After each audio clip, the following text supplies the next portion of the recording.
had a dream, which was not all a dream. The bright sun was extinguished, and the stars did wander darkling in the eternal space. Rayless and pathless, and the icy earth swung blind and blackening in the moonless air. Morn came and went, and came, and brought no day, and men forgot their passions in the dread of this their desolation, and all hearts were chilled into a selfish prayer for light.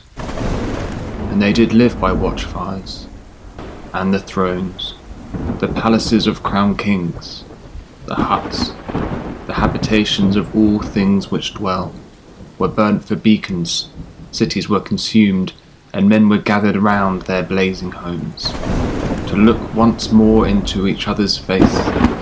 Happy were those who dwelt within the eye of the volcanoes and their mountain torch. A fearful hope was all the world contained. Forests were set on fire, but hour by hour they fell and faded, and the crackling trunks extinguished with a crash, and all was black.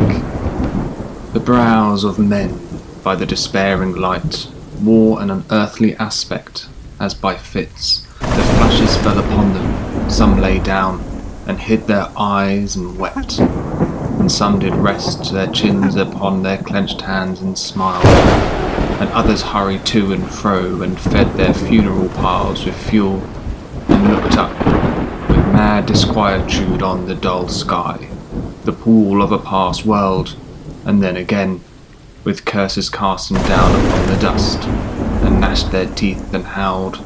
The wild birds shrieked and terrified did flutter on the ground, and flapped their useless wings.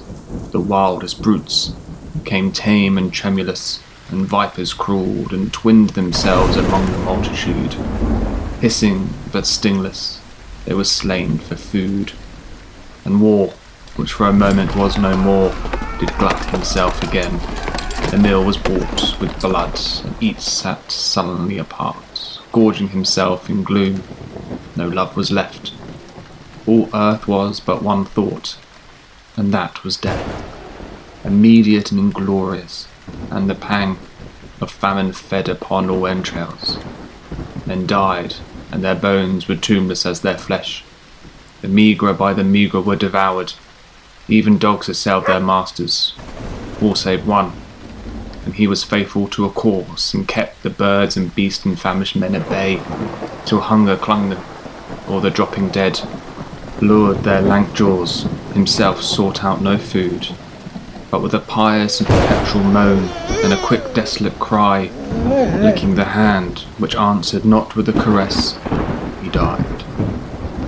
The crowd was famished by degrees, but two of an enormous city did survive, and they were enemies. They met beside the dying embers of an altar place, where had been heaped a mass of holy things. For an unholy usage they raked up, and shivering scraped with their cold skeleton hands the feeble ashes, and their feeble breath blew for a little life and made a flame, which was a mockery. Then they lifted up their eyes as it grew lighter, and beheld each other's aspects, saw and shrieked and died. Even of their mutual hideousness they died, unknowing who he was upon whose brow famine had written fiend. The world was void, the populous and the powerful was a lump, seasonless, herbless, treeless, manless, lifeless, a lump of death, a chaos of hard clay. The rivers, lakes and oceans all stood still, and nothing stirred within their silent depths. Ships sailorless lay rotting on the sea, and their masts fell down piecemeal. As they dropped, they slept on the abyss without a surge. The waves were dead, the tides were in their grave. The moon, their mistress, had expired before. The winds were withered in the stagnant air, and the clouds perished. Darkness had no need of aid from them. She was the universe.